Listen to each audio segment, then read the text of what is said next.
get some great top side. Very good on the top side, I think.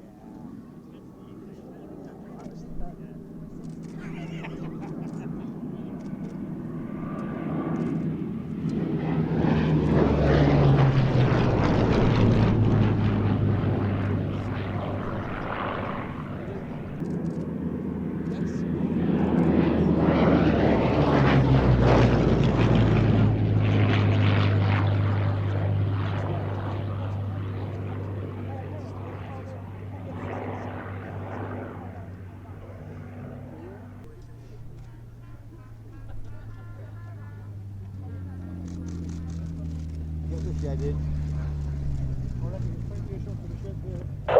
Completing 1 and then we'll re-establish the point.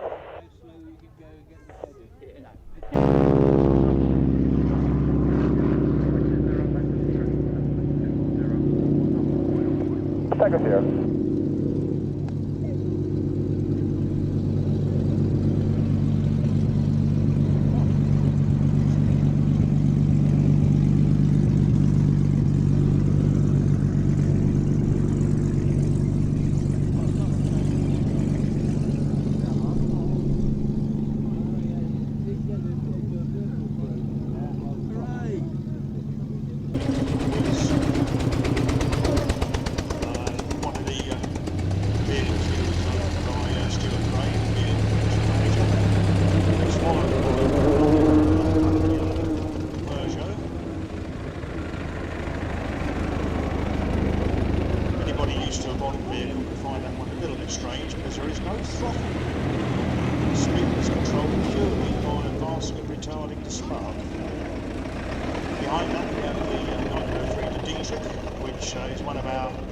Successful London Brighton run entrance. A few years ago it made the run at considerable speed. There is I have seen a very short mobile phone footage from the passenger seat of the blue de Dietrich doing some tea, which has among its various extra fittings what are known as Rocky Mountain brakes.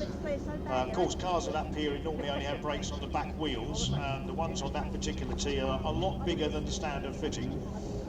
Following that, we have our rather lovely restored Studebaker, followed by 1924 Beam, which has Neil Thomas at the wheel. That's my way Stewards. The rather large blue sports. Regarding the Catalina, he is going to display, and he is going to land afterwards, so you get a chance for some very close-up photographs of that wonderful aircraft. Very good. Always nice to see some of the heavies landing on here at 19, which it's one of those aircraft that sounds like half a ton of well-bred gravel sliding off a lorry. It has just a lovely tone to it. It's a delicious sound.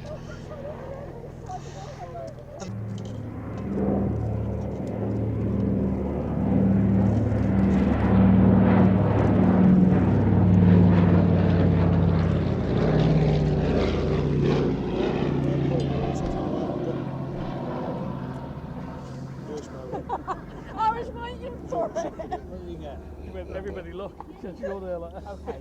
Surely one of the most distinctive shapes of any World War II aircraft. Some 3,281 Catalinas of many various marks actually. It was one of those aircraft with a bewildering variety of names. The British called it the Catalina, the Americans called it the PBY, the Canadians called it the Cancer. This one is painted in the markings of a United States Army Air Forces aircraft, which went under the designation of OA-10A. long before the Republic, Fairchild Republic A10 had been thought of.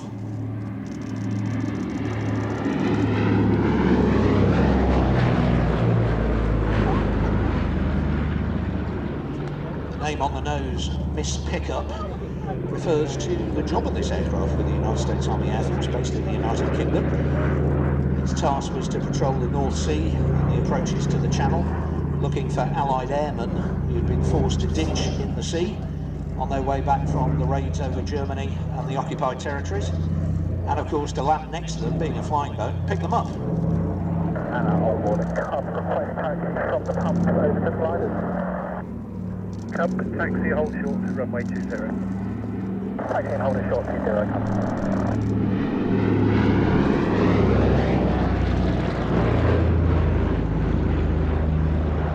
Yes, it had actually taken quite a long while to develop such an effective air-sea rescue service. Early efforts were rather rudimentary. Then, of course, aircraft... Just a giant fuel tank.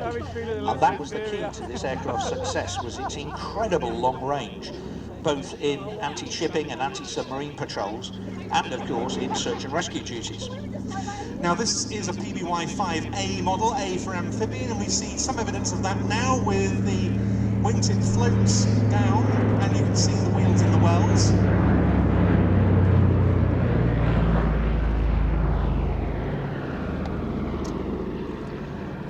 There's a rather fun story from Loch Earn, where the Royal Air Force operated Catalinas during the Second World War, patrolling on anti-U-boat patrols and convoy protection patrols out over the Atlantic.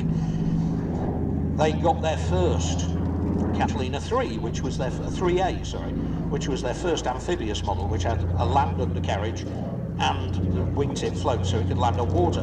Before then, they'd all been pure flying boats. And there was actually a notice put in the cockpit saying, just remember where you're landing and which undercarriage you've selected.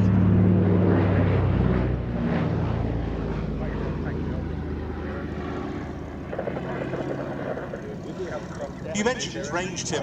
That was apparent right from the start. The XP-3Y patrol aircraft prototype first flew in March. By the presence of an aircraft, had to run on their batteries, which meant they were moving a lot slower than the convoy, and it also meant that it shortened their range, so they were less effective.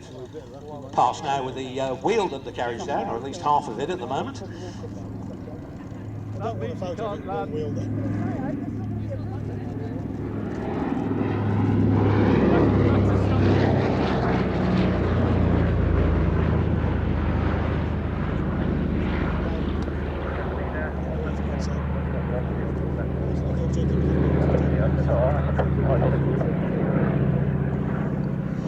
This particular example, as Tim mentioned, painted as an Army Air Force's OA-10A, it was in fact built in Canada as a Canso, Canadian version, by the Canadian Vickers plant. One of several factories other than Consolidated's own to produce the type. Boeing built them in both the US and Canada, so did the Naval Aircraft Factory, and there was production in the USSR as well. Still need one wheel though.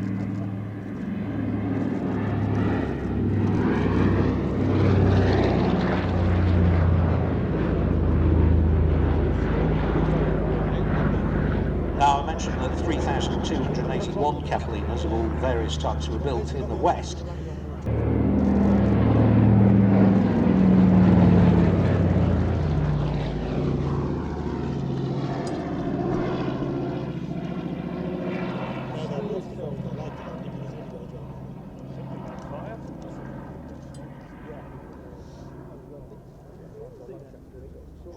Power, providing the motive power, twice as powerful as had been the Prentice that preceded it.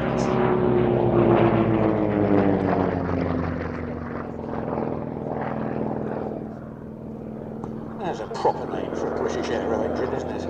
Alvis Leonides. Sounds powerful.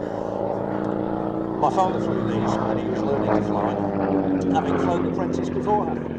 I said, what were they like? What was the difference? And he said, the Provost was a gentleman's motorised carriage that you could coax into doing just about anything.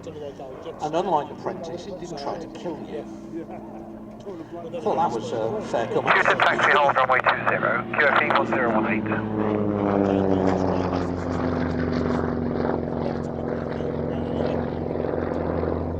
Do you see anything in Max do? The rationale here was that they came up with a design they termed the P-56, which became the production aircraft that we saw here. 20 report motor.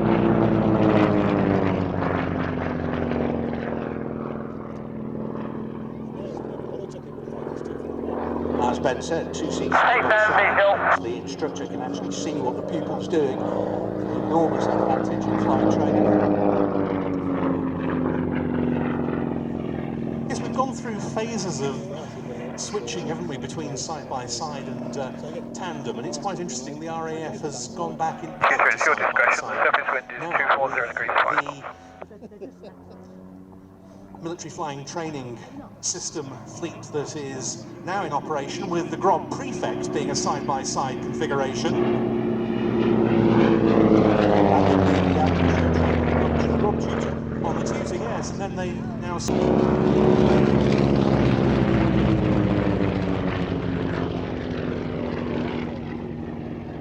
but of course it was a direct development of the piston engine design that we see here in the form of the jet Provost that was to take over and prove again a huge success. And that's the amazing thing, when you look at this aircraft, keep the fuselage, tailplane and wings, the rear fuselage, move the cockpit to the front, put a jet engine behind it, move the main wheels to the back of the wing and put a nose wheel on it, and you've got a jet Provost.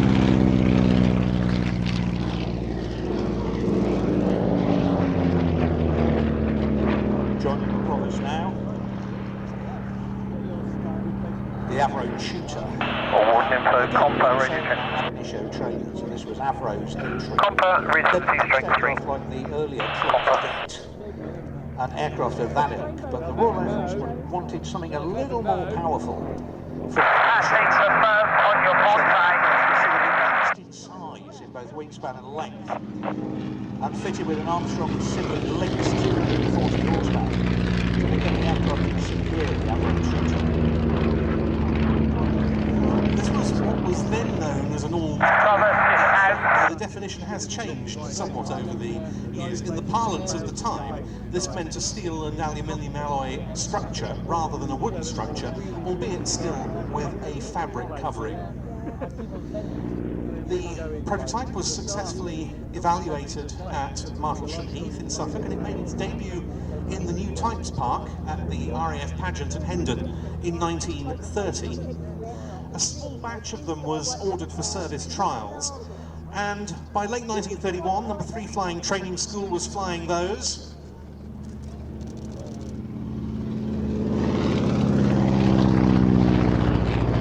Albeit both with Armstrong Siddeley Mongoose and Lynx engined examples on strength, as well as the type's main rivals of the day, the Hawker Tomtit and the new de Havilland DH-82 Tiger Moth. And the RAF at that point decided to choose the Tutor, while some early problems with the Tiger were ironed out.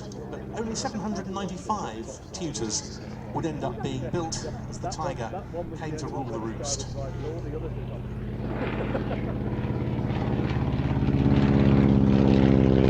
Now, interesting, if you go back to the Central Flying School records on the evaluations of the various trainer types, one of the criticisms of the Tutor was it was too easy to fly. It was a gentleman's aeroplane. It didn't bite you. It didn't do anything untoward. You had plenty of control authority, even right the way down to the stall.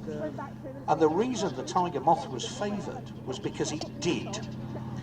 You don't just want a trainer to teach people to fly. You want a trainer that will show them what will happen when you do it wrong.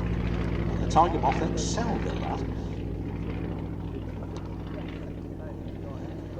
Because he designed both of them. And when you look at this and you look at the Lancaster, it's... how on earth did one mind come up with two so very different concepts? Not to mention thinking of the Vulcan. Yes, indeed. Remarkable man and one of the great British aircraft designers of all time.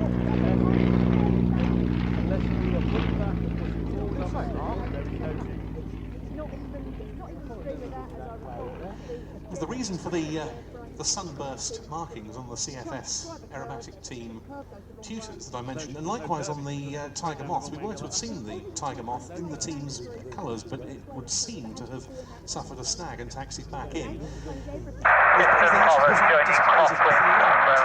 Inverted flying. This is a way to easily distinguish when the aircraft were flying past inverted, which they would do in close formation.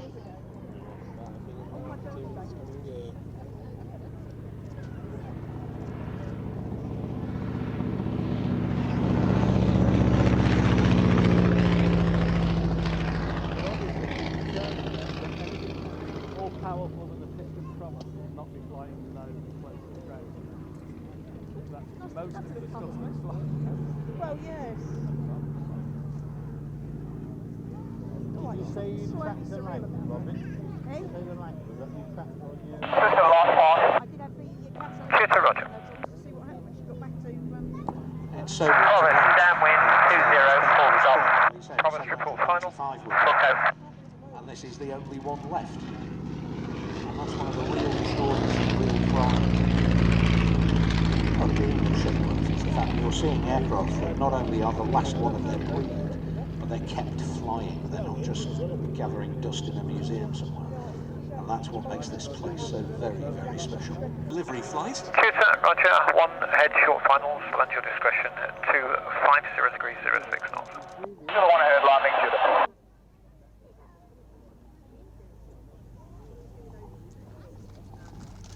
Willie Hackett flying the Provost for us today.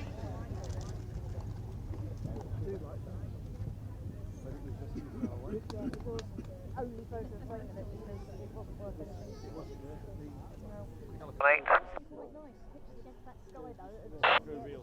Operation Lancaster 99, roger. Just how long throw that under Display is on time. Report running in. It's a very soft landing, even if you're bouncing. Mark Sharp flying the aircraft for us today. Many, many thanks to him. Lovely thing to see. Lancaster 99, running in. Lancaster 99, roger.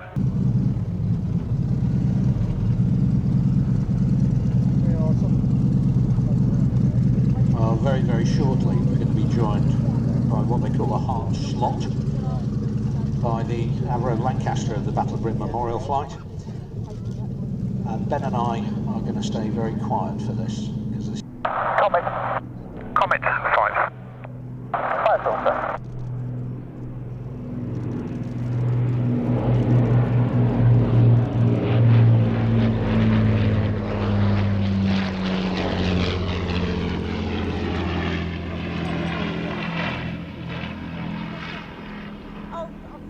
I'm not going to be picky, to be honest. So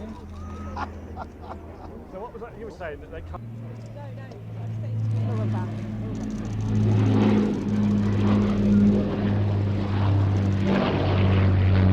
Help from compass.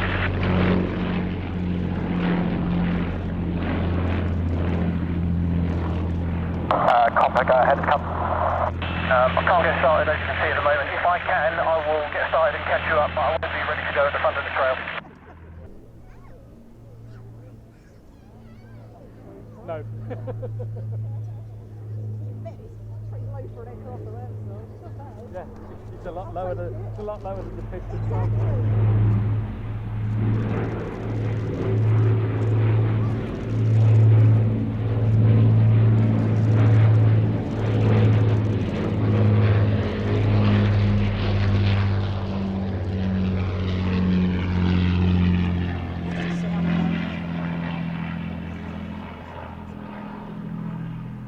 Lancaster 99, complete departing southwest. And there, the Avro Lancaster 99, 1 thank you very much, sir. The of the Royal Air Force 1022. Battle of Britain Memorial Flight, Super Cup.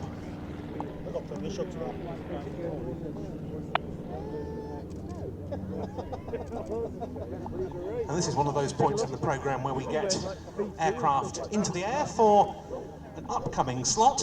So the two racers, the DH-88 Comet.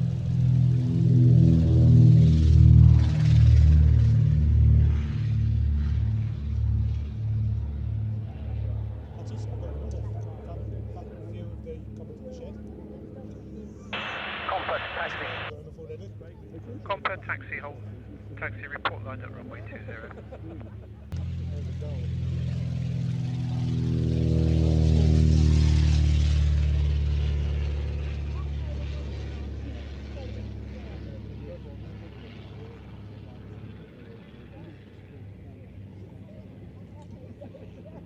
And there is the Compa Swift being aided out towards the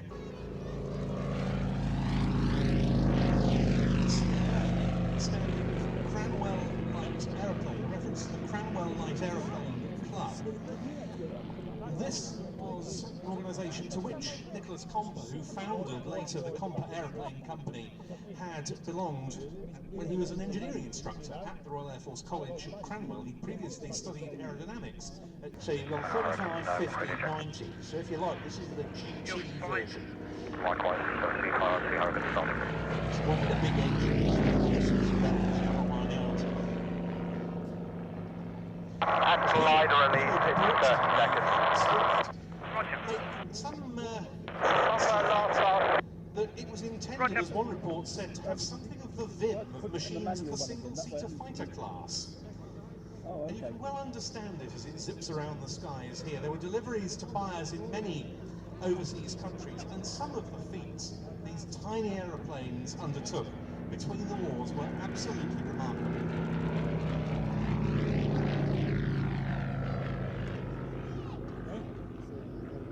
Seafire taxi on runway 20, QFE 1017. Alpha 201017, Seafire.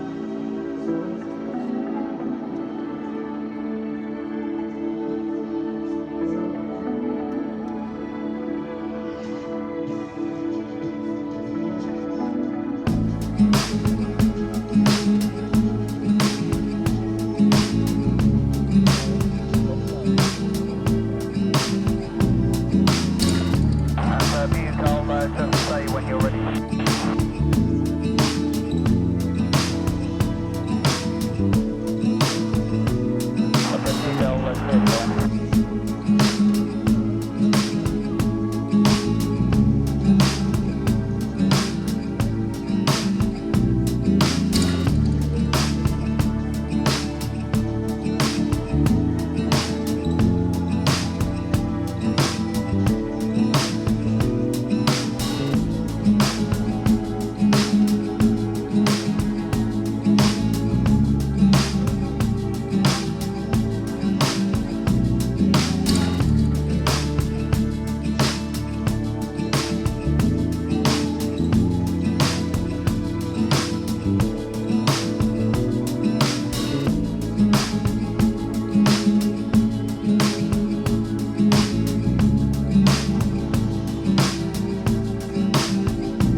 Basically, it means flying wing. It's exactly what it is. The interesting thing, because it's such a short moment arm between the control surfaces and the centre mass of the aircraft, the rudders tend to roll it more than to yaw it. And that elevator, you can see, has tremendous power. So you can see just how small the loops he was doing could be. And that, ladies and gentlemen, was Mr. Graham Saw. High cresting come. And compass joining crosswind 0. Copper, roger. And Richard Crockett was doing the honours for us in the Super Cub tug aircraft. Once again we see the ground crew springing into action to go and retrieve times out. Well, not flying off into their slot. We're going to see the Comet and the Mew Gull before these two aircraft display, but they're going to be departing before the two racing aircraft run in. Tara, can you let the Comet formation know when the bits and hurry are rolling? Seafire 17. Seafire. Now operating as part of Navy Wings.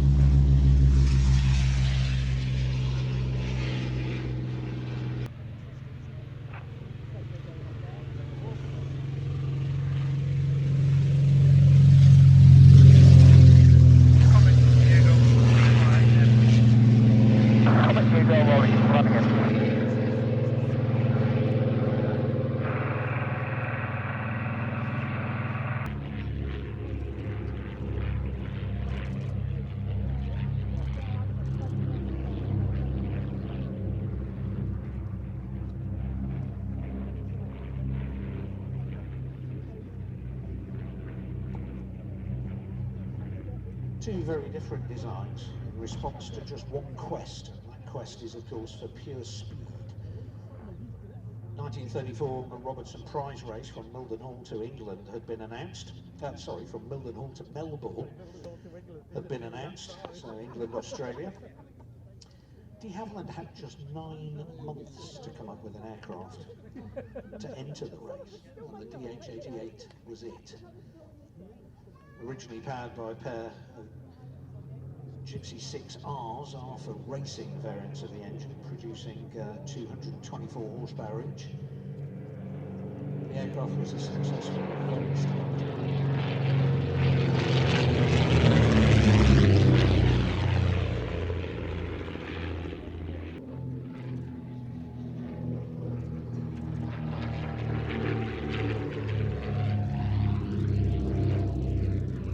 Record flight by Henshaw in the Mew Gull took him 4 days, 10 hours and 16 minutes for the round trip, including a 28-hour layover in Cape Town. He set new records and for the whole trip, and it was a remarkable feat, this tiny aeroplane being flown into remote airstrips at night with just the most rudimentary navigational aids at his disposal. Indeed so. That is what you've got to really remember about these aircraft, ladies and gentlemen. Now the DH-88 Comet completed 11,300 miles from Mildenhall to Australia. 71 hours.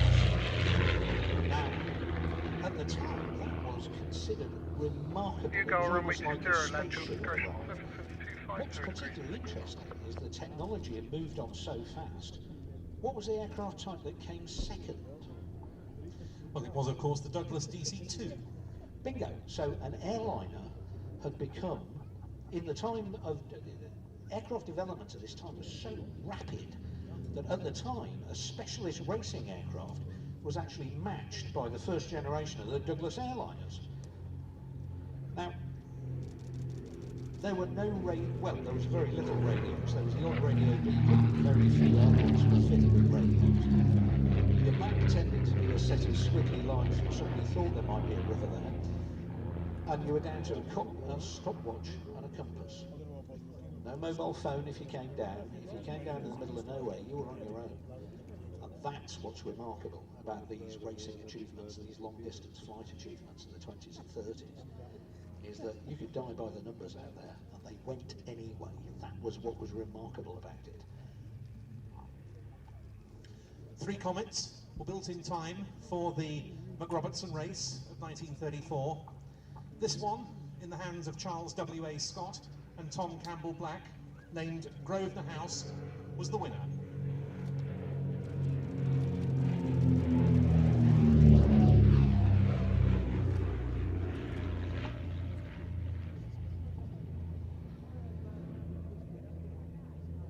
No longer powered by the original racing engines, the aircraft is now fitted with a pair of 210 horsepower Gypsy 6s rather than the 224 horsepower Gypsy 6Rs. But it's still got a maximum speed of 255 miles an hour. Now that's incredibly efficient for a small twin propeller aircraft.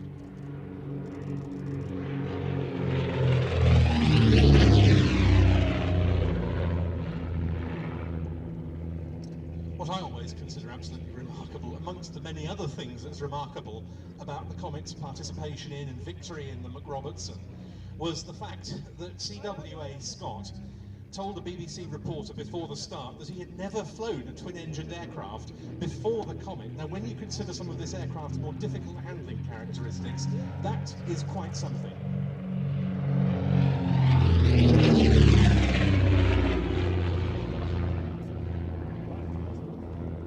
Yeah, I never knew that. Can you imagine him getting away with that today?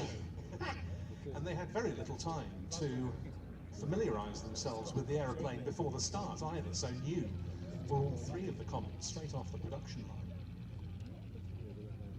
There's a lovely description. I'm trying to remember who wrote, I think it was Desmond Penrose, I'm not sure, but he wrote a description of flying the Comet. And he said, you can't see where you're going because the nose. George Ellis, yes it was, I do beg your pardon. You can't see where you're going because of the nose. You can't see where you are because of the wind.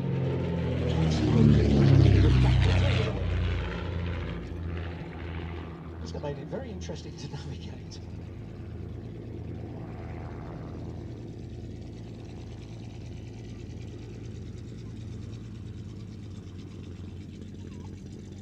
The two Comet centres both have their problems along the way.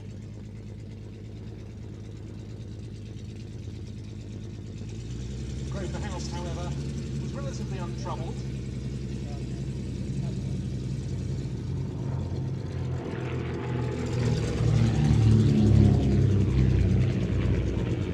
It was with the other two BH-88s suffering maladies. The KLM Royal Dutch Airlines DC-2, Tim mentioned, named Alpha, came up into second place. A remarkable performance for the day. Quite frankly, there wasn't a comparable British airline that could have demonstrated such at Old Warden in the past. So, with the Mugol already into land, here comes the Comet. That was quite one to witness.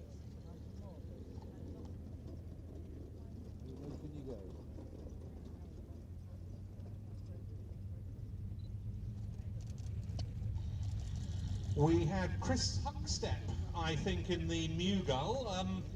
Yes, it was. And our chief engineer, Jean-Michel Munn, once again showing expert handling of the Comet.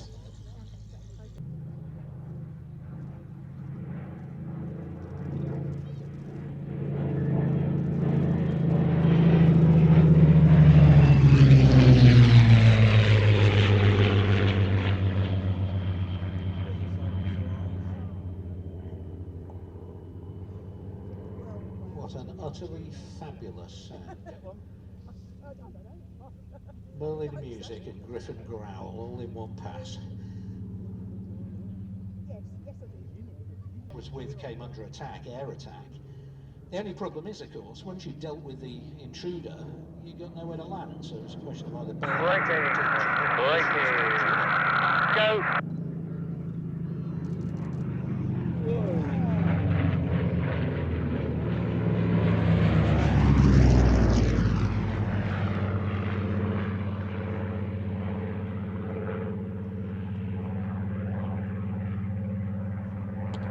Hurricane is close.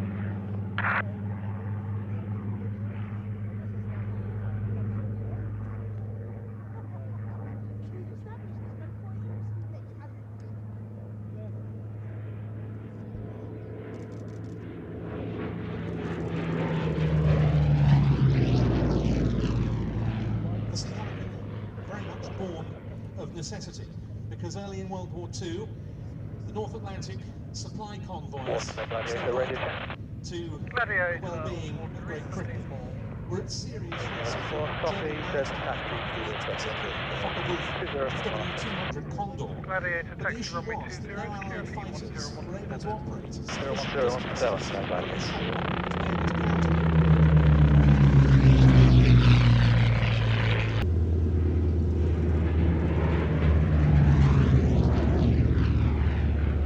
The next development in the Battle of the Atlantic, if you like, was the introduction of the Shuttleworth carriers, as they call it, which was basically a Liberty type. We didn't have enough fleet class carriers, the big aircraft carriers, our Royal Illustrious, those sort of ships, to sail with every convoy. We just simply didn't have enough ships. So they started taking a Liberty ship Running out, start level. for 4 or 5 aircraft, and a couple of Swordfish maybe for the submarine work, and a couple of Sea Hurricanes. So there was only like 4 or 6 aircraft.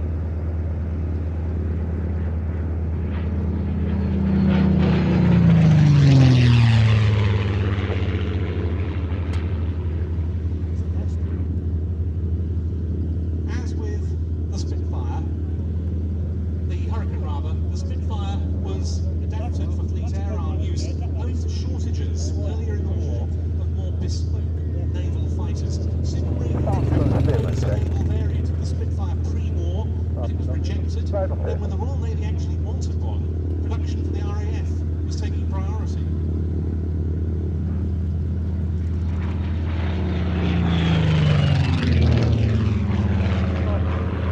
As a result, the first naval-owned Spitfires were standard Spitfire 5Bs that were modified by air service training in Hamble to become Seafire Mark 1Bs with arrestor gear. They were largely used for training. These were considered by pilots to be some of the nicest of all marks of Seafire to fly because they were closest to the original Spitfire.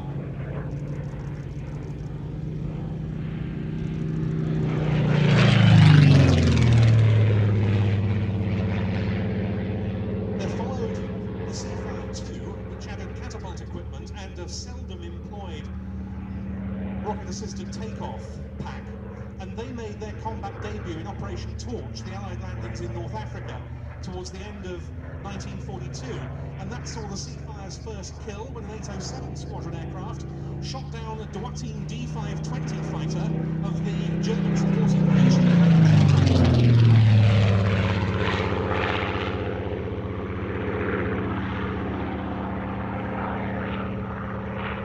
The Seafire was never the easiest aeroplane, it must be said, to operate from a pitch and carrier deck in the high seas. Its narrow track undercarriage, amongst other factors, was to blame for that. In fact, during Operation Torch, more Seafires, 21 in total, were lost to deck landing accidents than to enemy action.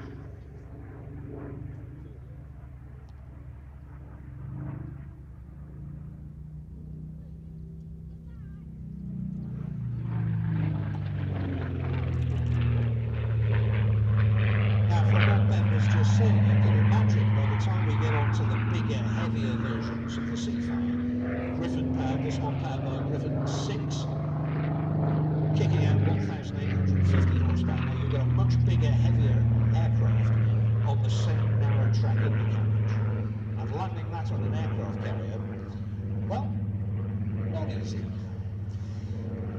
Interestingly, a great many naval pilots preferred the Sea Hurricane, even though it wasn't quite as fast, it wasn't as well armed. They preferred the Sea Hurricane because it was much easier to handle with its wide track undercarriage on the small deck of a carrier.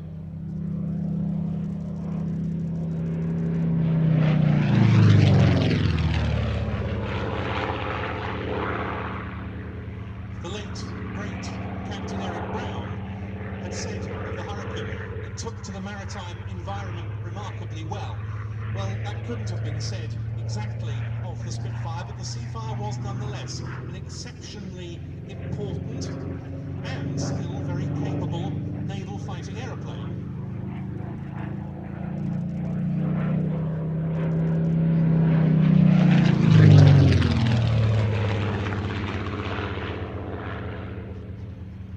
Interestingly, they didn't put folding wings on the Seafire until the Mark III, another Merlin-engined version, the Sea Hurricane had never had folding wings, which meant they had to be tied down in all weathers on deck. The rugged Hurricane airframe was very good for that because it was able to withstand that sort of battering from the elements.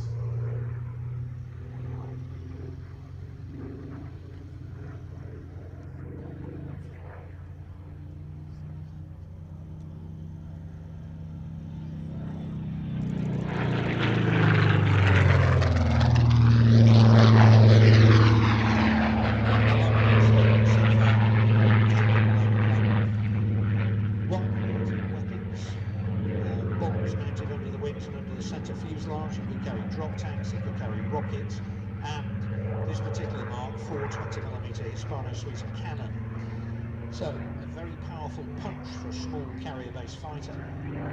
And it was because of this that the Seafire was to go on to be produced right up until the Mark 47.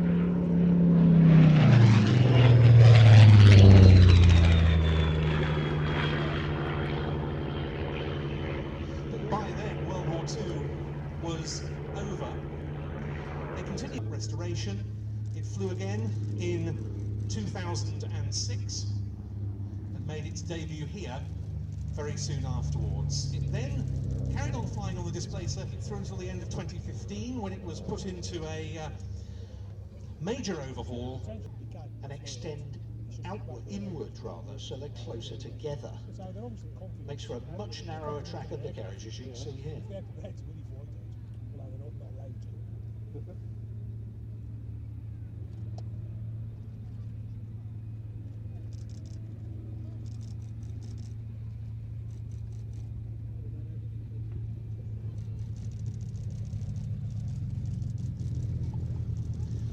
Lieutenant Commander Chris Gopka at the controls of the Seafire 17, and before him we saw John Hurrell in the Sea Hurricane 1B. And you can see another aircraft there from Navy Wings out on the flight line. They're yellow Harvard in their corporate colours, which we may well see departing back to Yeovilton later on. They, of course, will be returning the Fairy Swordfish to flight in due course. All this now being undertaken on the civil register following the disbandment of the Royal Navy historic flight in 2018. Marvellous to see this aircraft, which, as I say, was restored at Old Warden by Kennett Aviation, back here once more, and into S Cadet.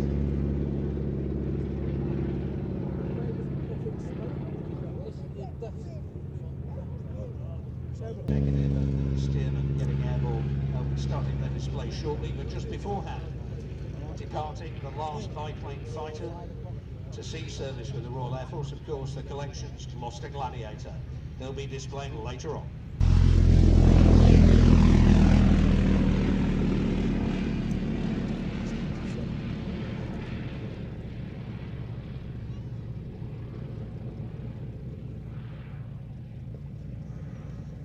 So, two classic American designs from between the wars for very, very different purposes, of course. The Spartan Executive, as the name suggests, an opulent executive transport. The Boeing Stearman Cadet, meanwhile, one of the most important American primary trainers of the between the wars and into the Second World War period.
case once they fitted the 450 horsepower Wasp Junior, because before that, the first prototype, Model 7, had only 285 horsepower from its Jacobs engine. That wasn't considered anywhere near enough.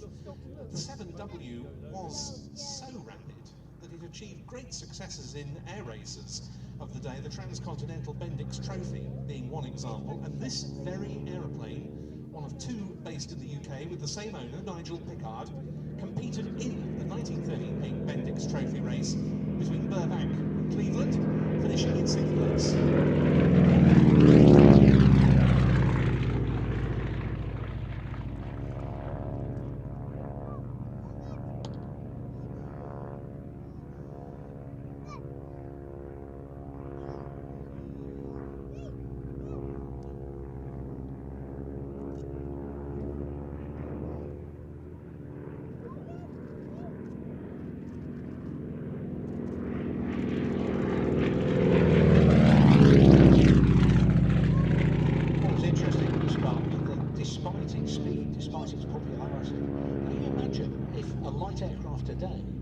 Was produced that could win air races and outperform, say, the Eurofighter Typhoon.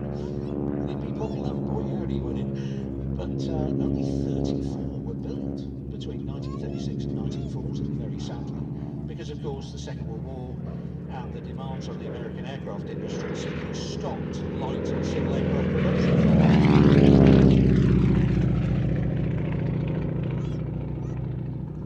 Nonetheless, they'd attracted some notable owners. Howard Hughes is believed to have owned one, and likewise the King of Persia. The company itself had been taken over by another famous name in the form of J. Paul Getty, Jean Paul Getty in this case. They saw some limited military use as well. 16 of them were impressed into airport service.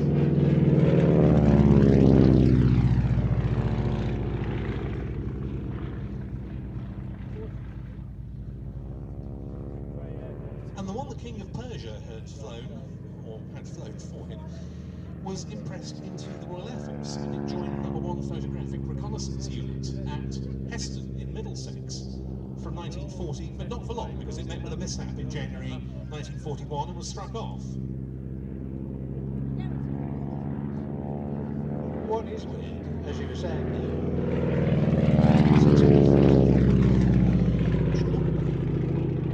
of that tiny little production run still survive today. There's one of, interestingly, Ian's a very old friend of mine. He flies for a company called Jet Exchange.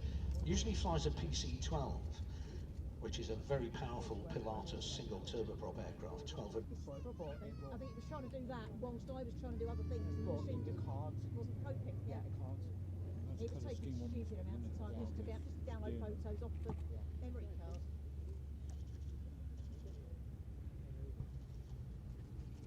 A very old friend of Shuttleworth's just touching down now, John Beattie, man who used to fly both the Seafire, the Sea Fury, various other naval historic aircraft throughout his career.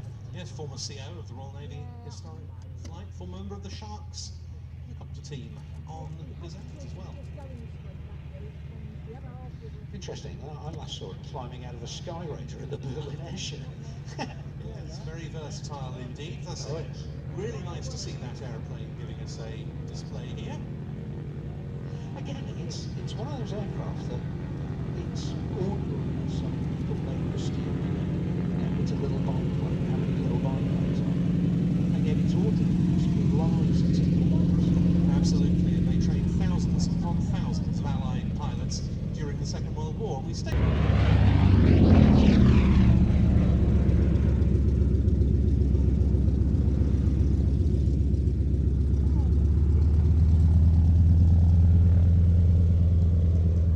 The first Royal Air Force fighter to enter service with an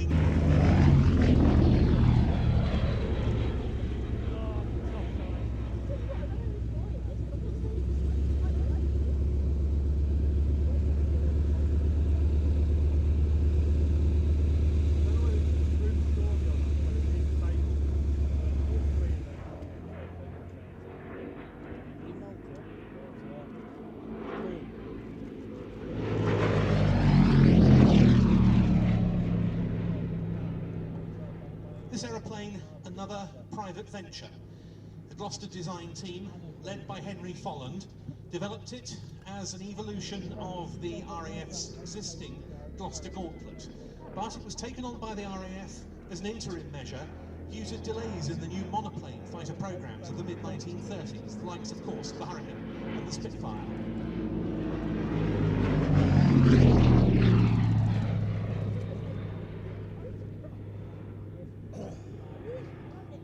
The first prototype, indeed, had been shown as a static exhibit at the 1935 review of the Royal Air Force.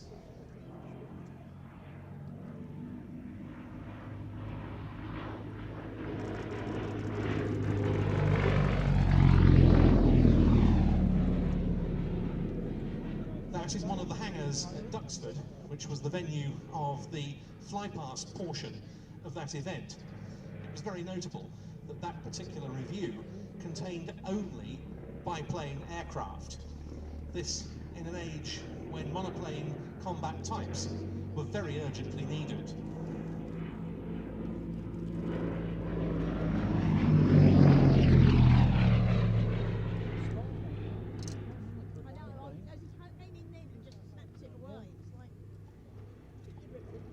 It was adopted by the RAF. It entered service with number 72 Squadron in February 1937.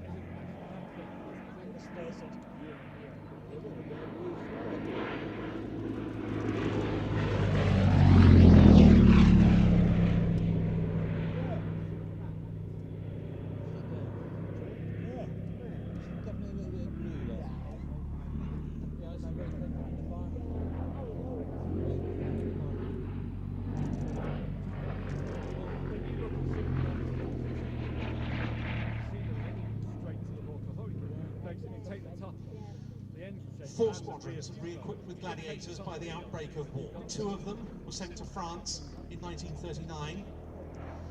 All of their aircraft had been lost within 10 days of coming up with the Germans in May of 1940.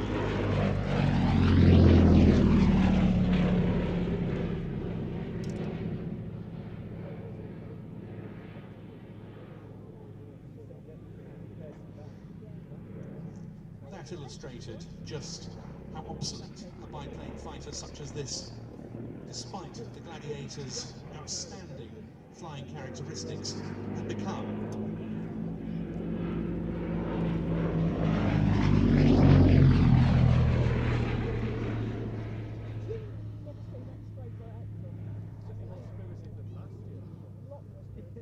But nonetheless, they fought valiantly in many theatres, not least of which, also in 1940, was Norway, both in the service of the RAF and of the Norwegian Army Air Service.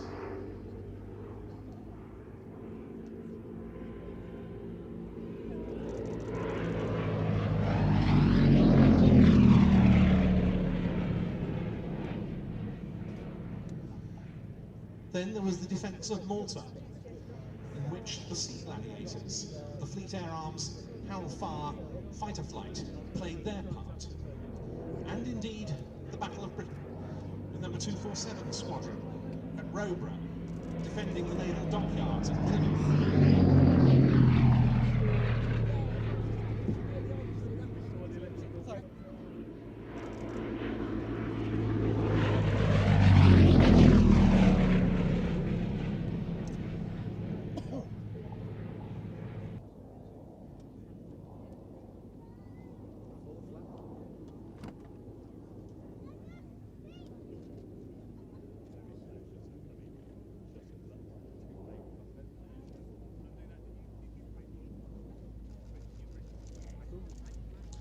Frank Chapman on the Gloster Gladiator 1.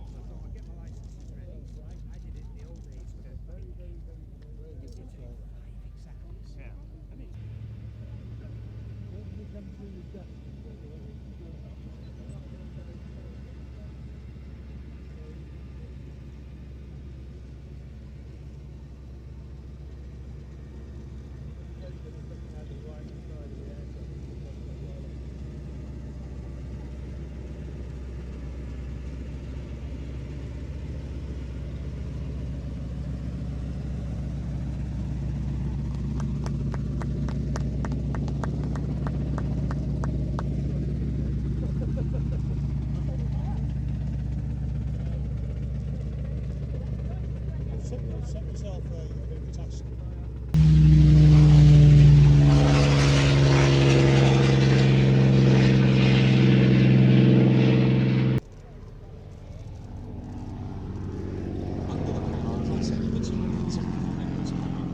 Rolls-Royce 3 engine. A very interesting fighter.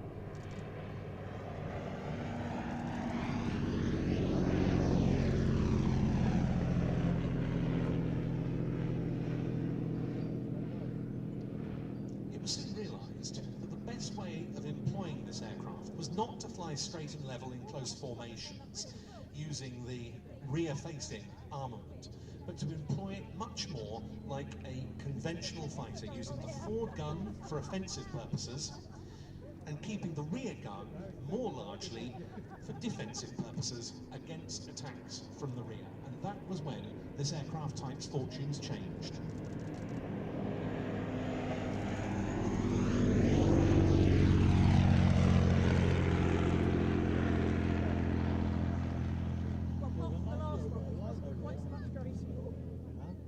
Absolutely right, Ben. Until then, two-seaters had been seen as either reconnaissance and observation, artillery spotting, or bombing aircraft. And doctrine said that you flew them in tight formations and they went along in a straight line and they dropped their bombs and they all came back, defending themselves, as you say, with the gunners in the back. And you can imagine one day somebody in a Bristol Fighter going, yeah, I'm not happy being a target for these fighters. Let's see what this thing will do. And they discovered that it was because of that huge Rolls-Royce Falcon in the nose, as he said, 275 horsepower. It was just as manoeuvrable as the fighters of the day, which, because of the limited technology in First World War aviation compared to the Second World War, for instance, meant that two-seat aircraft could perform as well as single-seat aircraft. The Germans had many of them, the Ruppler C3, for instance. That was a remarkable aeroplane. You really chucked that about as well. However, very sadly, there were a number of people who thought that this would also be applicable in the Second World War. We got aircraft like the Bolt Defiance, which probably the less said the better.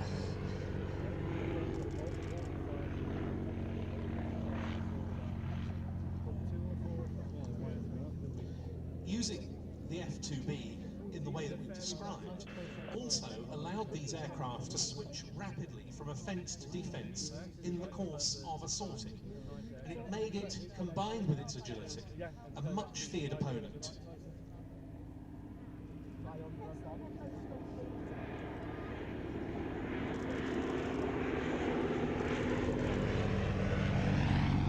The leading ace on the F2B was a Canadian, Andrew McKeever. He shot down 31 enemy aircraft with F2Bs while serving with number 11 Squadron. In total, 121 pilots and 126 observers downed more than 5 German aeroplanes on Brisfits.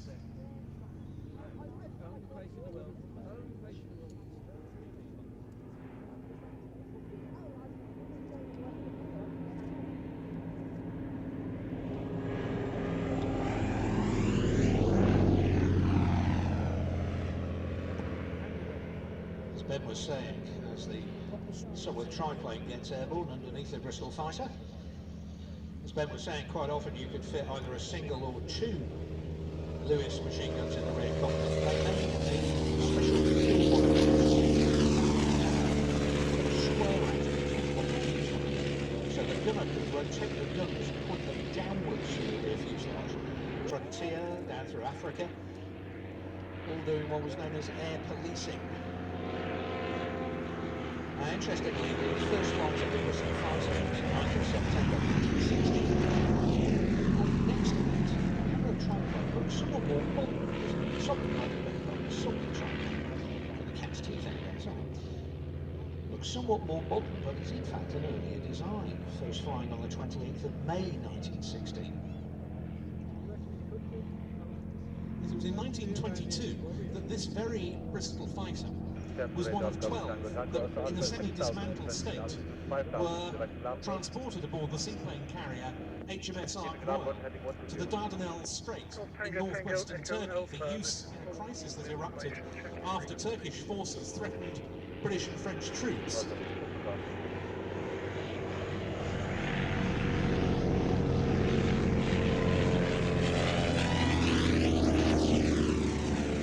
That particular Ark Royal had no flight deck, however, so they were transferred by crane to the aircraft carrier HMS Argus, put back together and flown off to an airfield at Killia.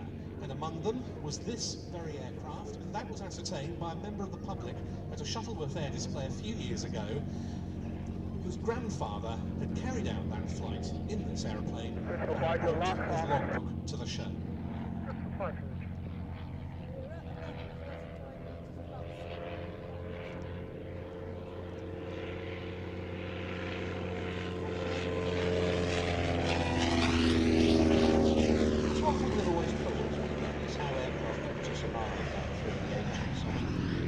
Some of the aircraft here have remarkable stories about them. And yet some aircraft that you thought would have been preserved, like Guy Gibson's Buster's rank, went scrapped. 90-knot manoeuvre as well. So Sopwith had a good think about this and thought, well, I don't really want to build a longer spanning biplane. So the solution they came up with was quite simply fit under the wing to the top of the aircraft. This was one of the fastest climbing fighters of its day, reached 18,000 feet in just over 4 minutes. Demonstrated its capabilities right from the start. It took to the air for the first time from Brooklands on the 30th of May 1916.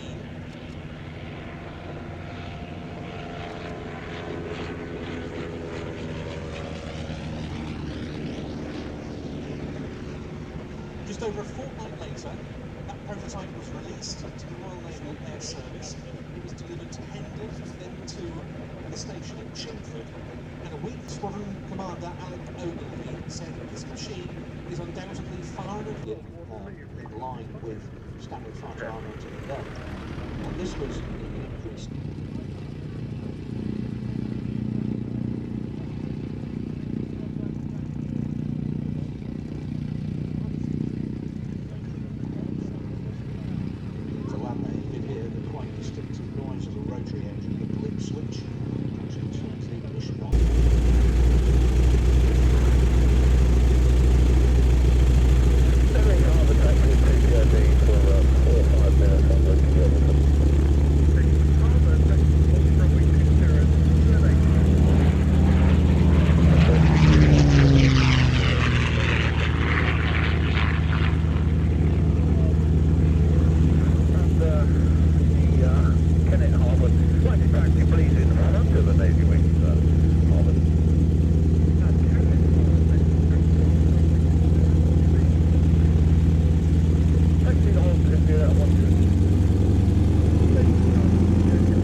When you get home and find that she's sold the house and moved.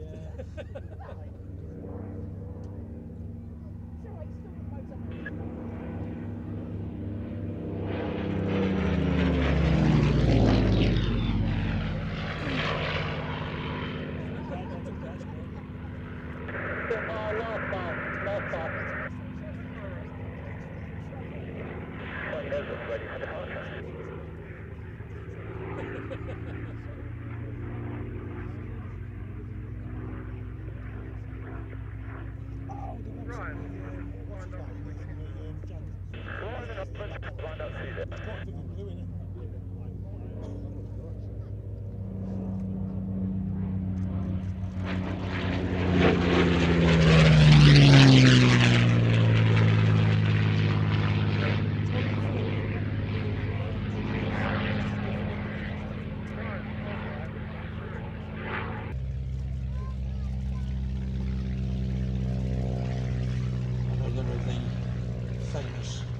training aircraft of the Second World War.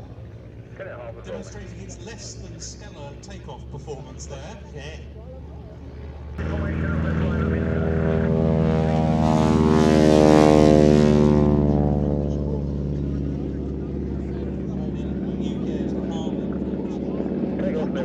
Interestingly isn't the engine, it's the tips of the propeller blades going supersonic, because it's a direct drive propeller, quite a short throw propeller. Second half.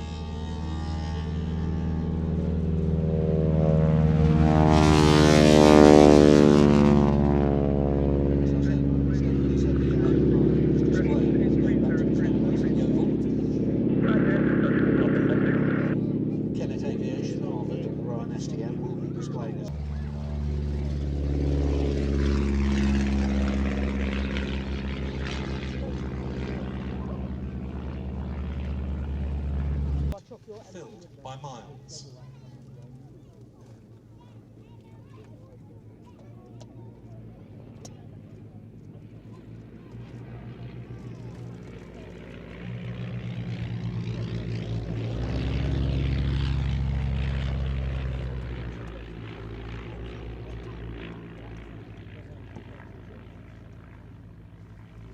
Miles before the Second World War had begun production of a series of light training aircraft.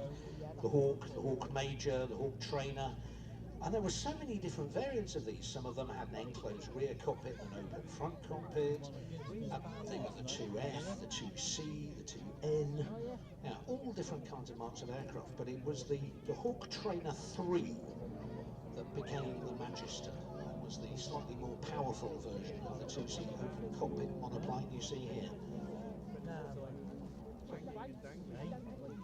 It was faster than the biplane trainers of its time, yet it still had fairly low landing speeds for the benefit of the student. It was fully aerobatic, and it introduced pilots to such things as flaps, which would equip the frontline types they'd move on to. Against that, however, the fact that the aircraft was of all wood construction was a bit of an anachronism.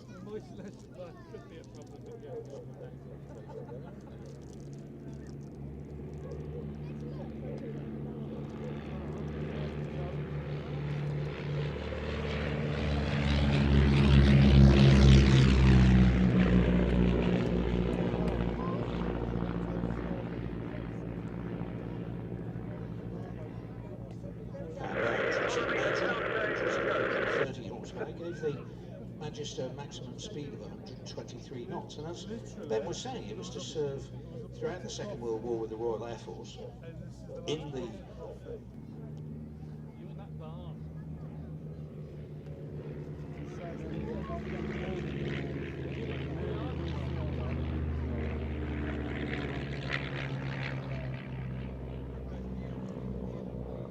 Another feature of the Magister is a small rear view mirror on the front canopy, so the instructor could see where the student was looking, which was considered vital in some training bases. It was in September 1937 that the Magister entered service with the Central Flying School. It then joined various elementary flying training schools, but the Tiger Moth was so well established as to dominate RAF training, and just under 1,300 Magisters were built.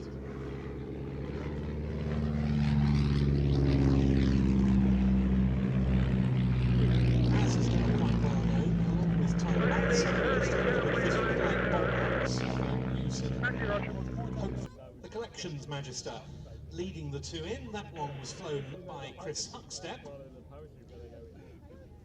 And here comes the example that's owned by a syndicate of private owners.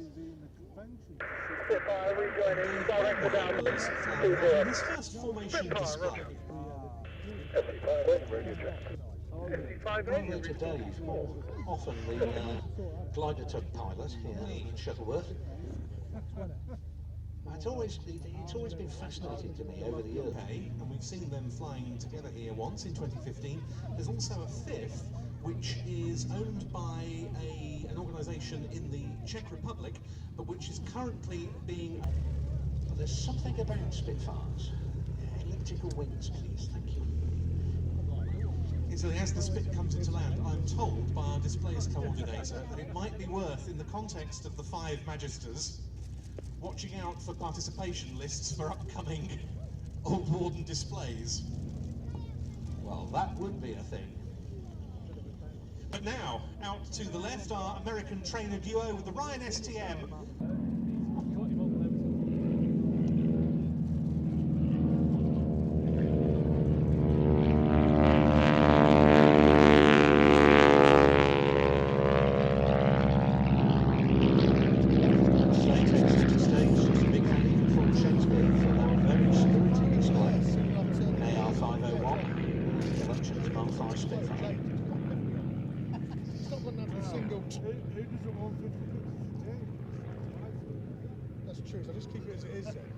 This is backseater of it. Old Warden, its owner being Arnaldo Leon. And this is a quite fascinating aeroplane. T. Claude Ryan, who was best known for the Ryan NYP Spirit of St. Louis, as flown transatlantic by Charles Lindbergh, set about developing his ST, or Sport Trainer, tandem two-seater family.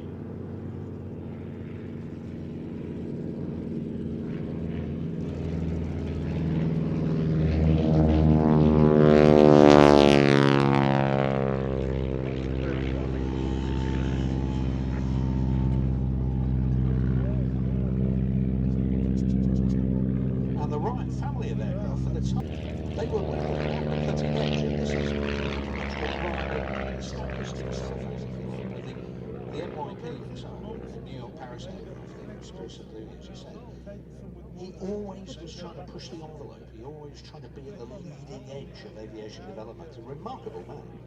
Yes, the ST series, all metal, apart from wooden wing spars. The STA was the first, A for aerobatic. They gradually introduced more powerful engines, up to 150 horsepower Monasco, as in this one.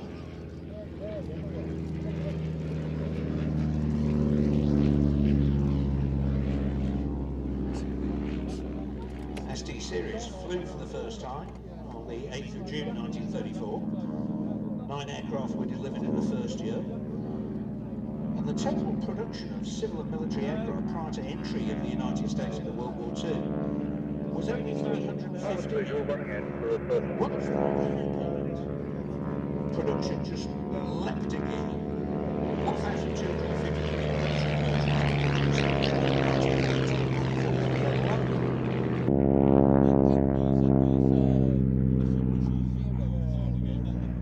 While the STM is performing at low level, high above us, doing aerobatics, it's in unmistakable shape, the North American T6.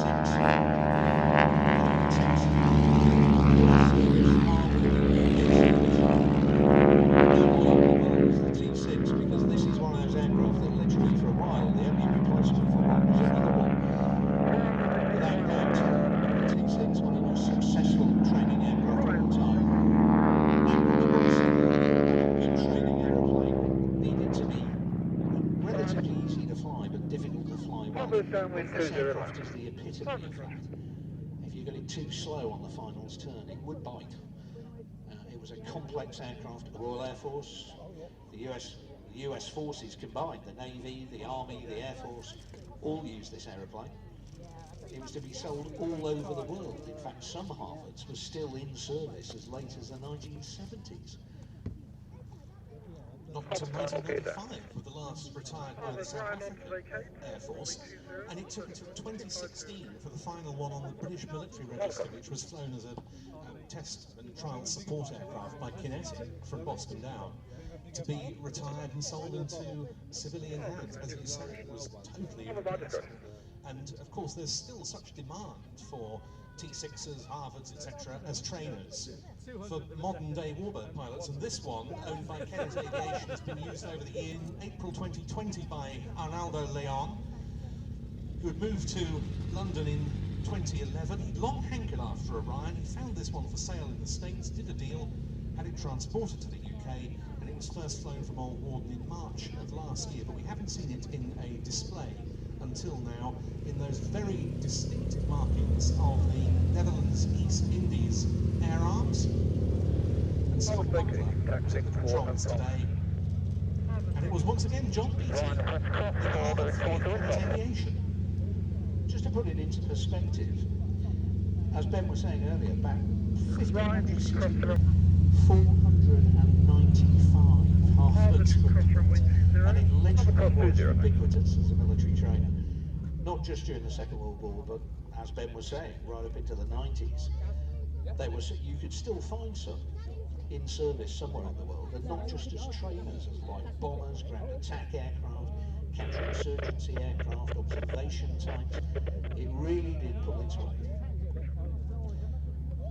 It certainly did, and often forgotten operations like those carried out by RAF.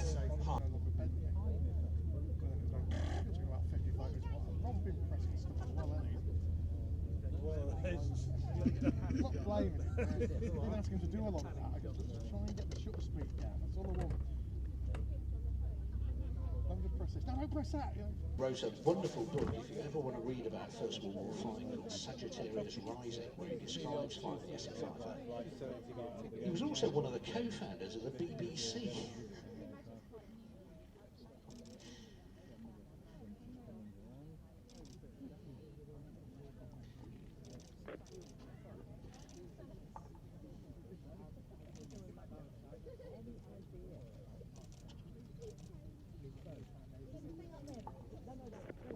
Barn in the shop, the Sapphire one later on. Calf glider combination ready for smash. You saw him flying the Sea Hurricane earlier, Just vacating. showing him to be a man of many talents, flying the SE-5 for us today, SE-5A for us today, sorry. John Hurrell, and many, many thanks to him. I did describe it to you earlier as a plank with a deck chair attached, and you can see now that I wasn't actually kidding.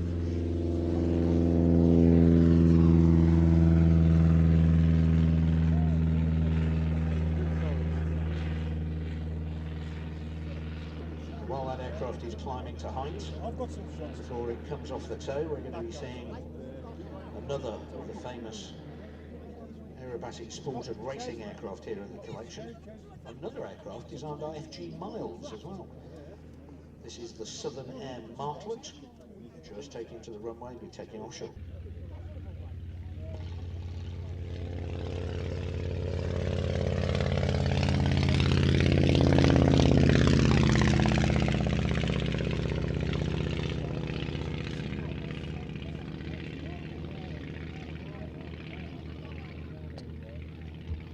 Just the one left. And of the six, all of them are fitted with different engines.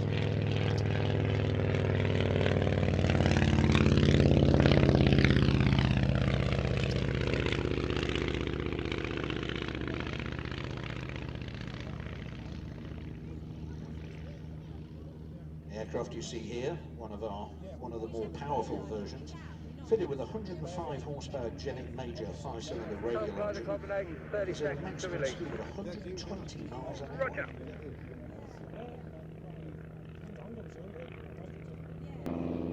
But again, a biplane, but a very, very fast one, a higher top speed than a number of horsepower. Now, the efficiency of these designs is belied by their looks. Now, it looks like a biplane, it looks fairly clunky. It is far from it now. Off the tow, over the centre of the airfield now, As I said, a deck chair and a plane. The Aeon Primary, developed from the German SG-38 school glider. Now, if you were an air cadet back in the 1950s, a great number of your mates would grab one end of an elastic rope. Attached to the other end is you sitting in one of these. A large number of your other mates are hanging onto the tailplane. And on the command let go, they let go and you get rocketed across a field, taken to the air in a single-seat glider on your first solo, which also happened to be your first ever actual flight. There are so many careers in aviation that have developed from those first flights from school playing fields by bungee-launched gliders of one type or another. Can you imagine health and safety today? I couldn't imagine a playing field large enough. Also true, that's a good point. But you are totally exposed. Somebody actually, on the anniversary of Blériot's crossing the Channel, somebody actually flew one of these right the way across the Channel on tow. And all I can say is he must have been freezing. No protection whatsoever.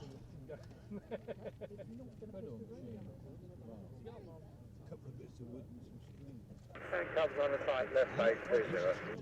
Cover, roger. Literally looks like he's on a bicycle. Richard Crockett on the Eon Primary. Wonderful thing to see. Now that's basic aviation. Now, can you imagine today if somebody came up to you and said, by the way, we're going to put your kids in a deck chair attached to a platform and we're going to catapult.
June and July, followed by the flying proms in August, and of course monthly daytime air shows in July, August, September and October. Details and tickets on the website, of course, shuttleworth.org, along with information on everything else that goes on here at Old Warden throughout the year.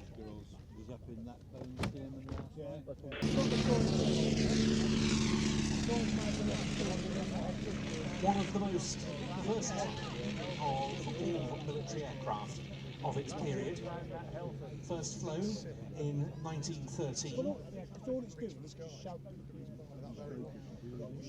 and an aeroplane to which would nowadays be given the appellation of multi-role.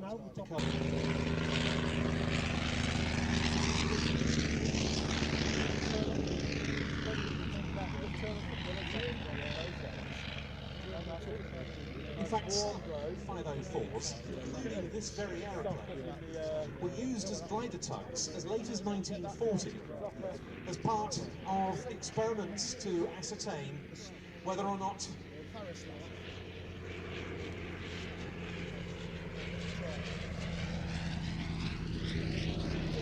German troop-carrying gliders could possibly mount an airborne invasion across the Channel without being detected by the Chain Home air defence radar network.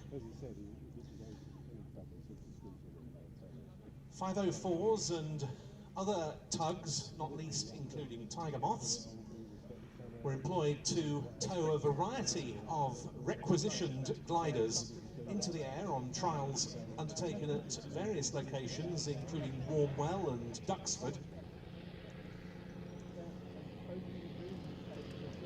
These including a certain number of gliders from which all metal parts had been removed to means a further test the capability of airplanes.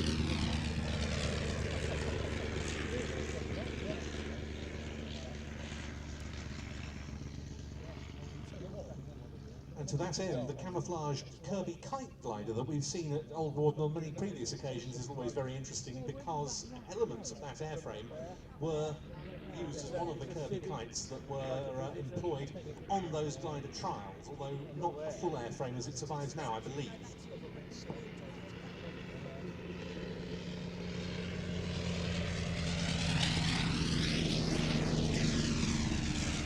It's interesting, isn't it? We talk about stealth technology today, and either radar reflective, radar absorbent, or the shape of an aircraft being so designed, like the F117, so that none of the radar signal is reflected back to the transmitter. Now, what they were worried about was the fact that they didn't know if wooden airframes would actually show up on radar.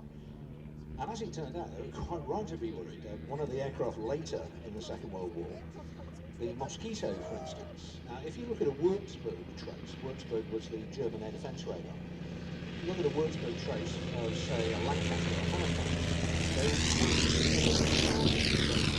a lot of reflection. You look at a Mosquito, and all you're getting is the engine. And in fact, there's a number of recordings in the Bundesarchiv where they use them as training aids for German radar operators, so that they would recognise that it wasn't a ghost, it was actually a Mosquito that they were looking at. 10 frames a second, don't you?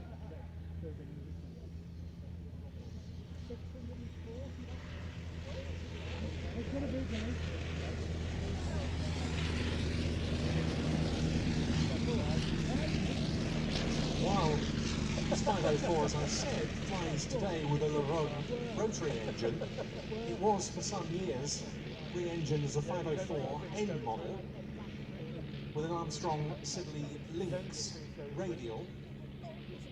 Telling me you didn't want to come here and still have to go through. It was my first year with this, and I got to have to.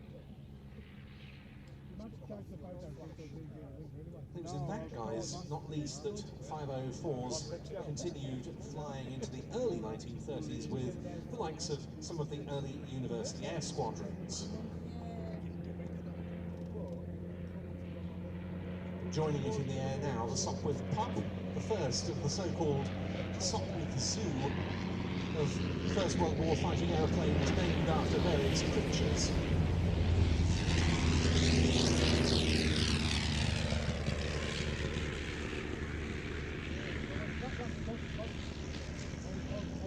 And you can see here, right at the start of its display, why the Pup was so well loved by fighter pilots. That turning radius is astounding for an aircraft of its day.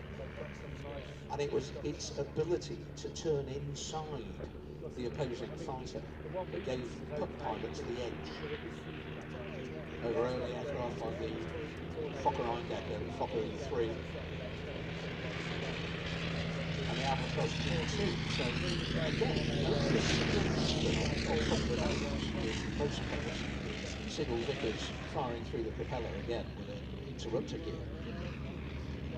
But there was something about it. A lot of the famous aces, when they were offered a new type of aircraft, or the squadron went on to a new type of aircraft, some of them kept their pups as private aircraft, not really on charge of the squadron. So they could go and fly solo sorties in the Pup because they knew they'd be more successful.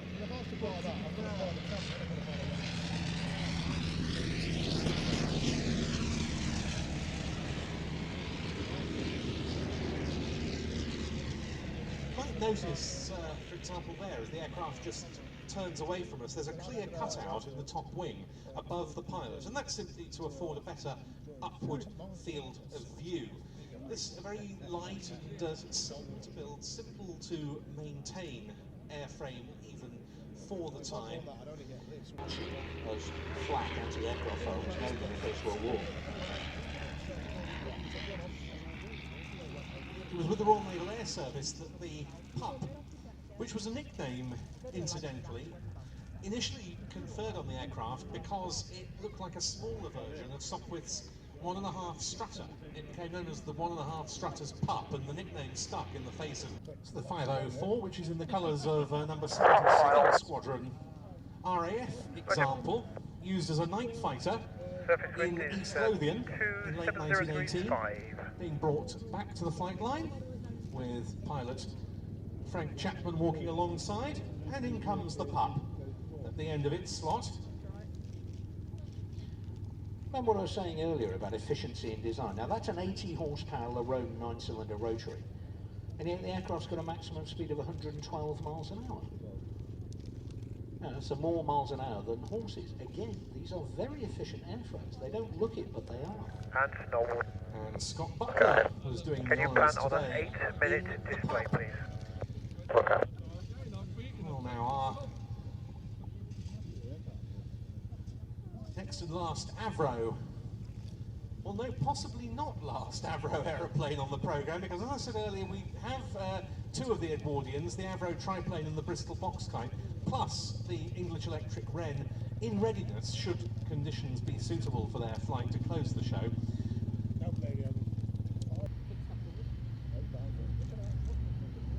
Sure, where the runway markers are.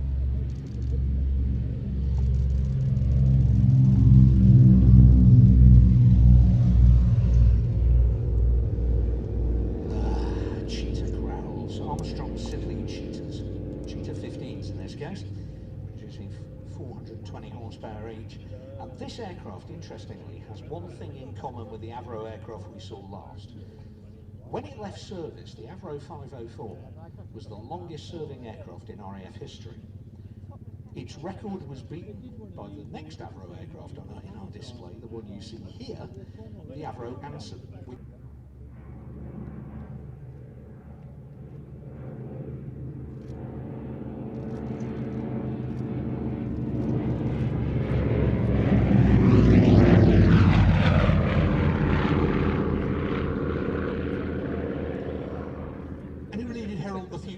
When it entered RAF service in 1936, because it was the first RAF in-service aeroplane to be a monoplane with a retractable undercarriage. The name, incidentally, very strong maritime connections with that. It was named after Admiral of the Fleet George Anson, who was First Lord of the Admiralty during the 7 Years' War in the mid-18th century. Bomber Command took Anson's on as an interim measure when war broke out. No fewer than 26 squadrons across both it and Coastal Command had Ansons on the 3rd of September 1939 when hostilities were declared with Germany.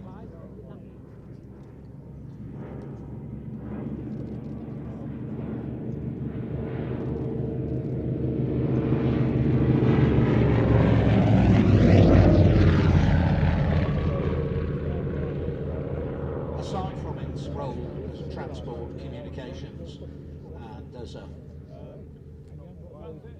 a U-boat patrol, coastal patrol aircraft with Coastal Command, its number one duty beyond those was as a trainer, and particularly a crew trainer. Now, many Ansons, military Ansons, were fitted with a turret on the rear fuselage to train gunners. They could act as target tugs to train fighter pilots.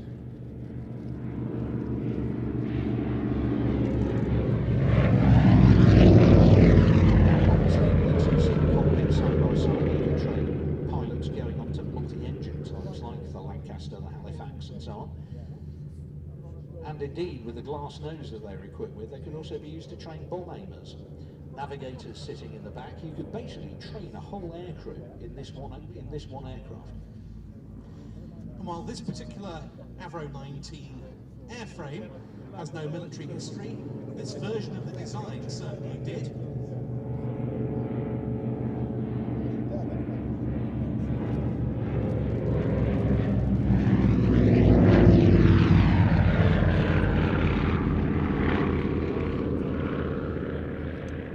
Because having been developed, as I said, for civil use, the Avro 19 was triplane radio check.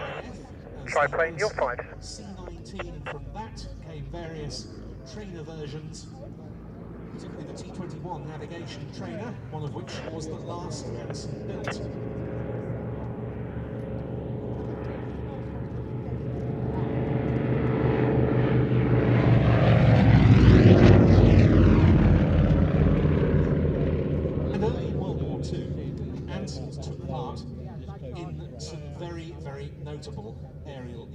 Its number 500 squadron flew Mark I Ansons from Deckling and had made the first U-boat attack of the war by the RAF just 2 days after hostilities broke out.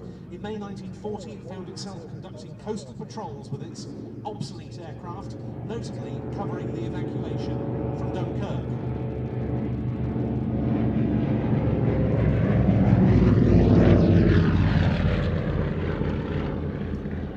Now, by that time, of course, they've been equipped with somewhat more effective weapons, these anti-U-boat aircraft, because during the phony war in 1939, an Anson came across a submarine in the Thames, or just off the Thames estuary, and having radioed in for permission, attacked it.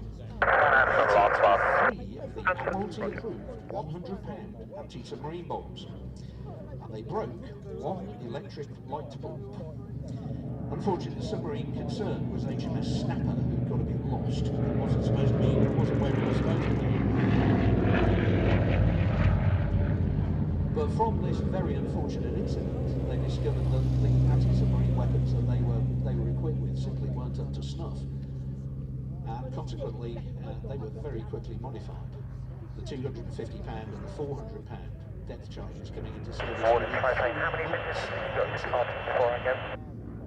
The plan was around 6, possible. Interestingly, in New Zealand, where Bill Reid has a beautiful Mark I Anson in airworthy condition, when John Romain took the aircraft restoration company Hispano Bouchon, which of course portrays a Messerschmitt DF-109 over, for some airshow appearances a few years ago, and an air-to-air sortie was performed to remember that action by 500 Squadron.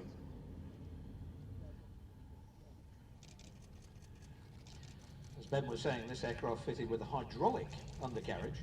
The original version, you cranked it up and down with a big wheel with a handle on it. You also had to stop when Sorry, I was talking on the radio. Say again. Yeah, do you want me to start, or do you want me to hold my start till all these visitors have gone? Paul's requested you hold your start until visitors have gone. They've not yet started. Many Anson pilots I'll wait. left the undercarriage down because the difference in speed on a Mark I was only 5 knots between undercarriage up and undercarriage down, so it just didn't bother. It was types like the Armstrong, Whitworth, Whitley and the Lockheed Hudson that began to replace the Anson in frontline service early in World War II, but some of the type's intended replacements were rather inferior, particularly the much unloved Blackburn Botha. And number 608 Squadron took on Bothas as Anson replacements. They proved so unpopular and unsuccessful that pretty soon they got their Ansons back. It was another of those hard aircraft to replace. John Hurrell was flying the Avro 19 for us today. A delight it was to see again. A fantastic sound from those cheetahs.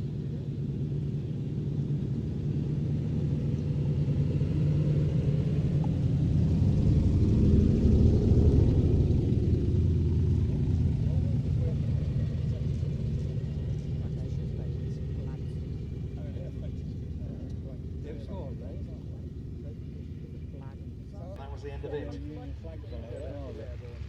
So the first, I hope, of our Edwardians, the Avro triplane.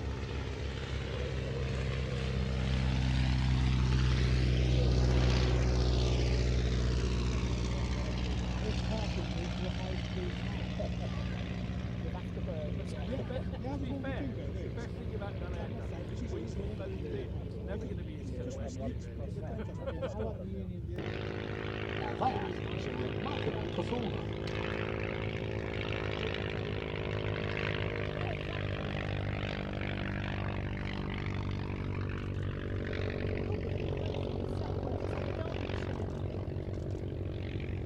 Noticed, of course, that the frame of the rear fuselage is totally open. 2 reasons for that. The primary one being weight. Because if you remember, the original engine on this was only 35 horsepower.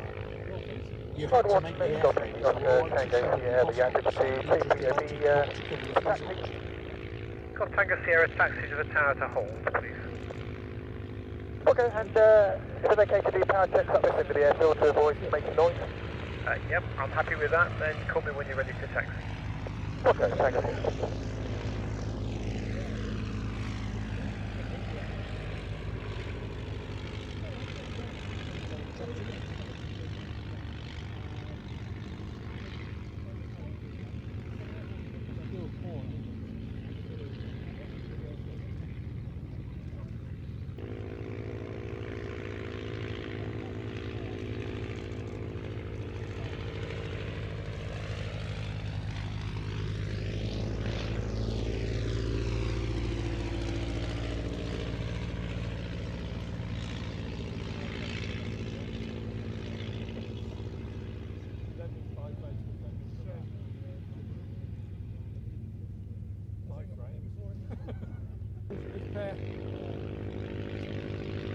It's most remarkable, I think, watching it. This is the aeroplane itself that started.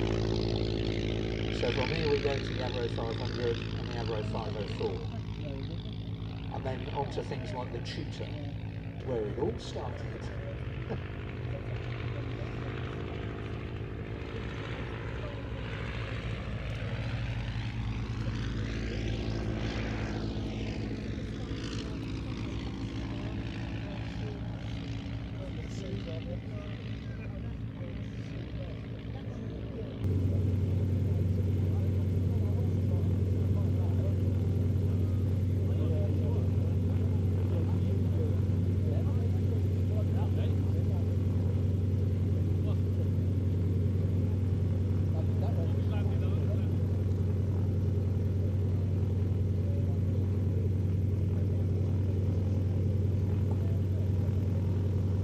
As I said earlier, one of the difficulties with these aircraft is keeping the engine hours to a minimum. So Willie Hackett electing to land up the hill. Not really crosswind now, looking at the windside, but You'll be here in 10 minutes. Sometime week next Thursday. Like, really? I'd take to come and see this. I have seen this one fail to get off the ground. To be fair, I'm not surprised. To me, it's not very fast. It doesn't look like it'll fly, and it doesn't look like it's going fast enough. Jump! No, that was just the sound from the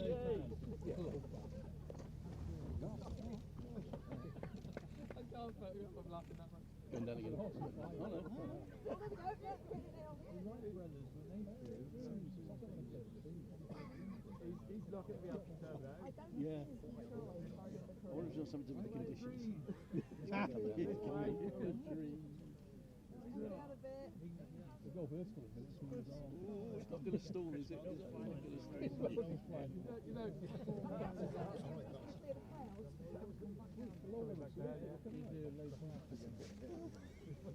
this one's called landing.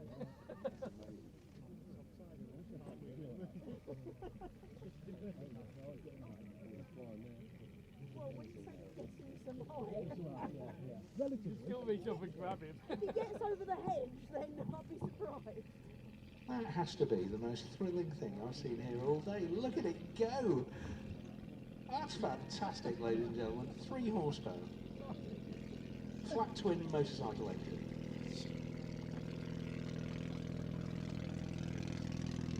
That's like that car before we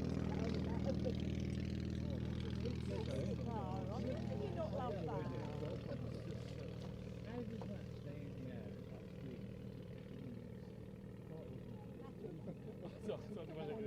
I thought he wasn't going to clear the blade of grass, mate, leave that to tree. So it's not going round, does it? Oh, it has, just. Yeah. People think, being a cyclist this just shows how low and slow he flies. It takes place.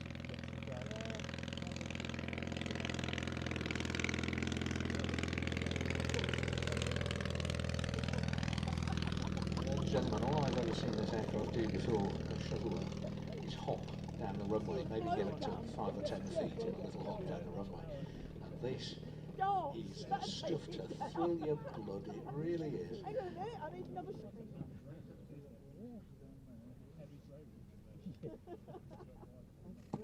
Ben was absolutely right in what he was saying, was that a lot of the aircraft that were built for these trials were pretty much impractical, it must be said, as flying machines, as light aircraft or tourers or trainers or anything. But it's what they started that was what was important. So Sydney Cam entering the Hawker Signet. Look where that led.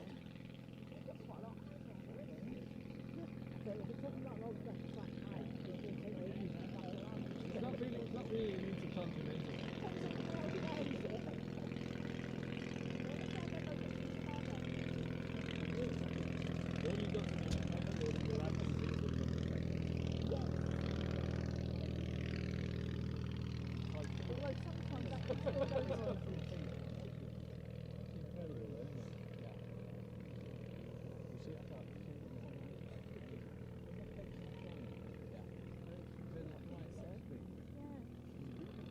definitely trusting the Lord. I was going to say, just having the know to actually think, no, this is going to work. That's why there's a long thing. Like, it's like, you know, test pilot.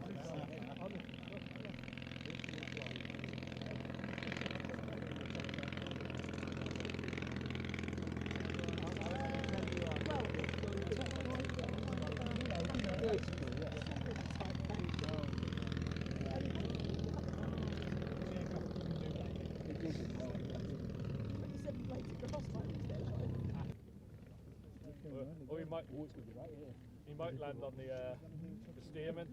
You know, he's going for some pace now, look. Yeah, that's the fastest it's been all flight. I hope somebody got the kid in that shot.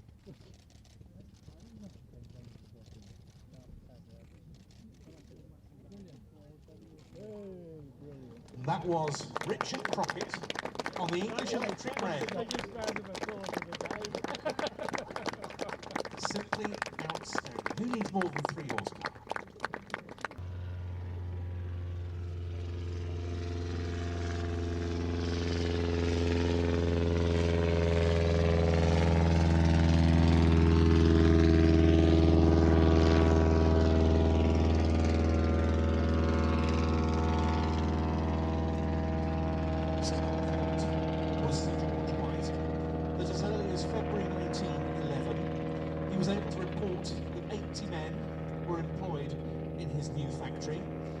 They were producing 2 machines a week, and 40 aircraft had been built to date.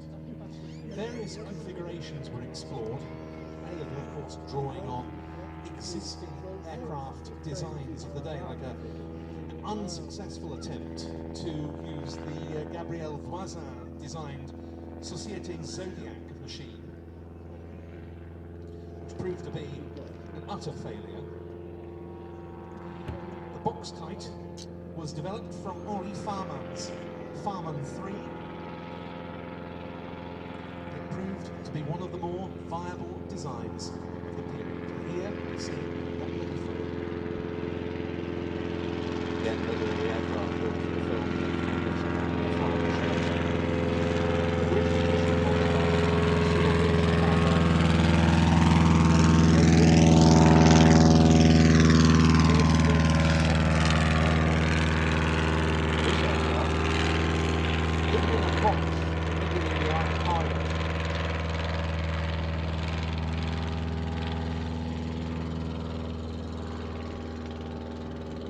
Just see that wooden box around the engine there.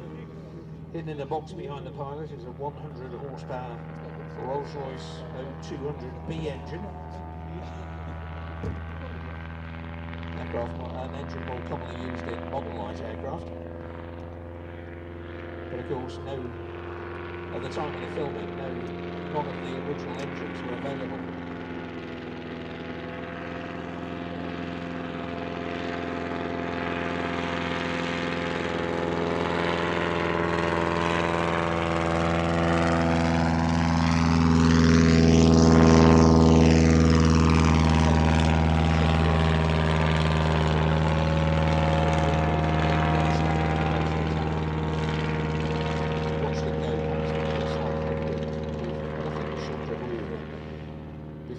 Came out with, here, I could run faster than that. That Farman design was adapted by Bristol's new chief designer, George Challenger. The aircraft was taken to Larkhill on Salisbury Plain and went for its maiden flight in the hands of Maurice Edmond on the 30th of July 1910. One historian wrote of that occasion that it went to a height of 150 feet at the first attempt by Edmond, to the astonishment of beholders who had taken up prone positions on the ground in order to detect the first glimmer of daylight between the grass and the wheels. I think we were all rather like that when the wren took off. Oh, I was.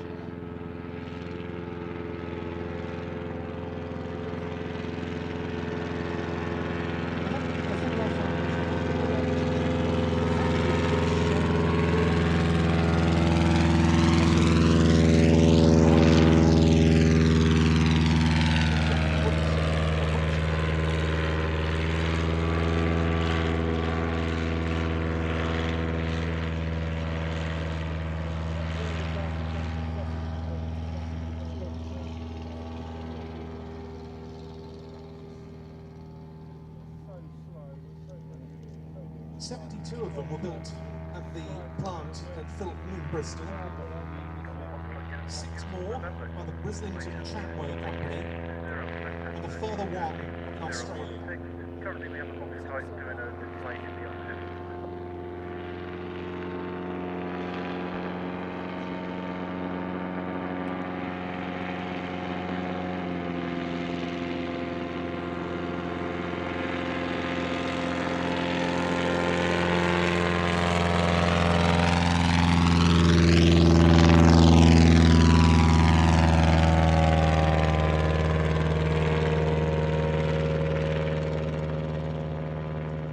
Also notable was that Boxkites were sold to many different countries.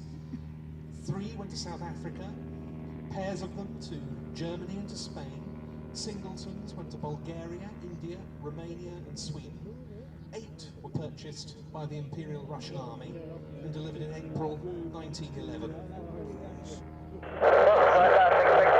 The aircraft's great achievement was its use for flying schools. At the start of World War I in 1914, it's calculated that some 80% of all available British pilots had been trained by Bristol schools or on Bristol aircraft.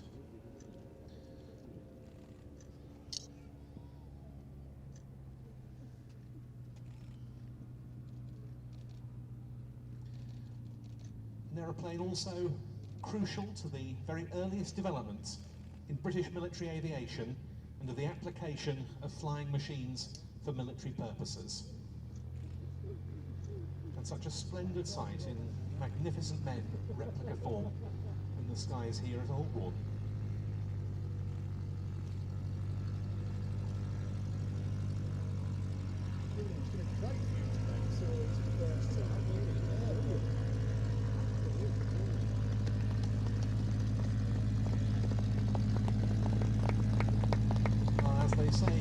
Over till it's over. We weren't expecting earlier on today to be able to get any of the Edwardians or the Wren into the air. What a great bonus it's proved. Yes indeed, one of the better days I've ever had at Shuttleworth. The Wren flight just thrilled me to bits. I don't know about you later on. I was standing there with my mouth open. But the Boxkite and triplane as well, just fantastic. And thank you very much for staying with us. Golf Uniform November is runway 20, left-hand turn. Our Chief Engineer, Jean-Michel Martin, was the man at the helm of the Boxkite today, giving you another very, very good look at